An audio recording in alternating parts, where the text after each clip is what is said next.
Welcome to Muzzle Flash 2 by Joe Freeland of cohort 16 using the May 2011 version of UDK, and this is till June 5th. Starting from last time, we're going to add sub UV image index, and the first point in and out stays 0 while the tangents both become 10.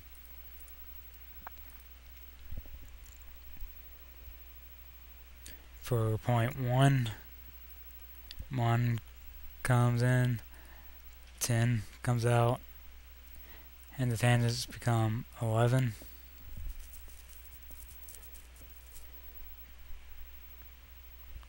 Initial color we got. Okay, size by life.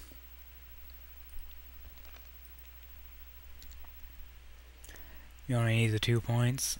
So for 0, 0.006 comes in, 0.95 comes out. This becomes 0, and Z becomes 0.4. Don't mess. Life tangent becomes 0.8. This stays 0, and the last one, Z, becomes -6. Sorry. Then in point 1, N is 0.2. Out X is 0.5. That becomes 0. And 0.35 is Z. And then lock the axes to XYZ. Back in initial velocity, we want the fire to come shooting out the front of the gun, so change both axes to 45 and everything else to 0. Now the fire that we're shooting up is shooting out.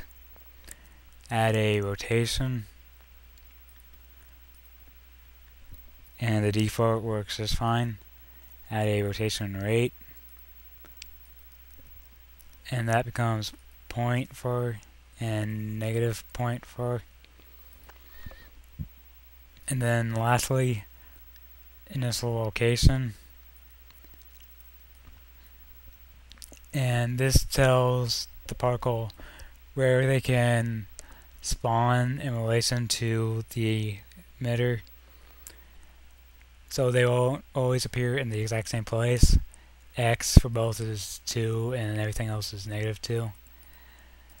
The difference in where it will show up won't be huge with these settings, but it'll just give some variance so it doesn't look like the fires are saying they were ready to come out. There's some randomness to it. And that's the last thing we need for fire. Back in the content browser, I already created materials for the spark and smoke. They have the same basic setup we've had. The only difference is spark is one-sided, smoke is 2. Smoke is diffuse, and spark is emissive. And if you have seen the previous videos, you should know what those mean. I'm going to click on the smoke material, go back into the particle editor, and right click new. Smoke shows up better in the actual level than the preview screen, and that's why it's always a good idea to have an emitter in the actual level so you can see what's actually going on with it. And required, we need both local space and a emitter check. Oh wait. Back in fire. Oh wait, no, we did got that. Okay. Smoke required for duration. Got 0.1 and 1 loop. Spawn, we want a nice puff, so increase it to 50.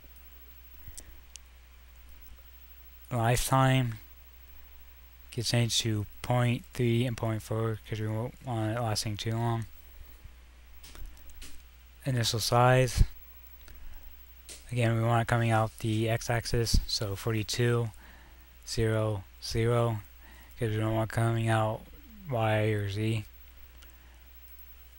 zeros for those two in min as well. And for the min x, 35.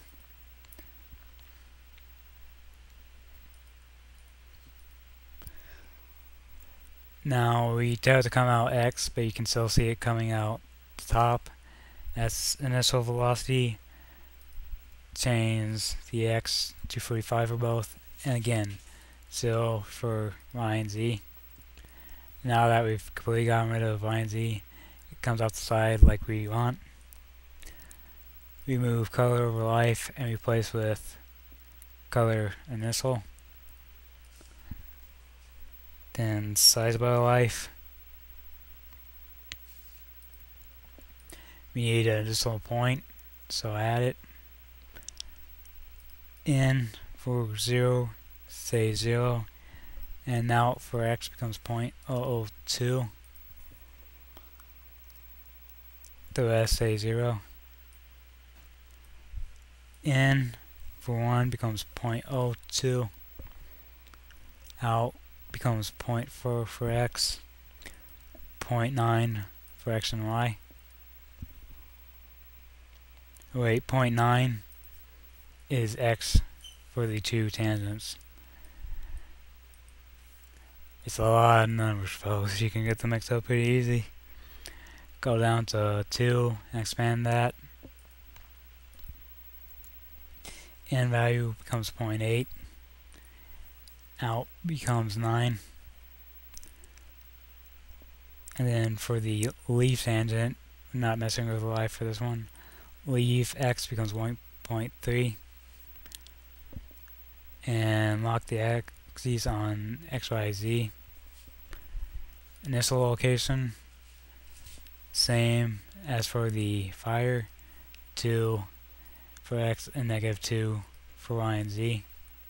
And that's min and max. And then finally rotation rate.